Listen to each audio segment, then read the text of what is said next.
Halo guys, apa kalian punya pulsa banyak tapi kalian ingin tukarkan dengan uang? Jika kalian ingin menukarnya, tonton dan simak video ini sampai akhir. Pertama-tama, kalian buka dulu Playstore kalian. Setelah itu, kalian bisa mencari namanya Pulsa Converter. Jika sudah, kalian cari yang namanya ByPulsa.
Jika sudah, kalian buka aplikasinya guys.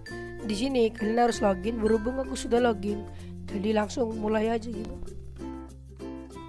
Jika sudah muncul tampilan ini, kalian tinggal bisa pilih pulsa sesuai provider kalian. Contoh aku Telkomsel. Caranya kalian pencet Telkomsel dan kalian di sini bisa isi nominal. Oh ya guys, di sini minimalnya itu bisa 30.000 minimalnya untuk menukarkan pulsa ini.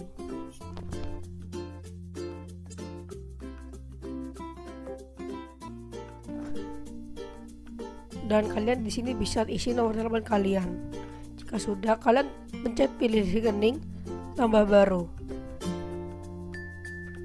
Di sini kalian pencet bank dan kalian bisa pilih untuk ditukarkan kemana, Shopepay, OVO, Mandiri, Link aja dan lain-lain.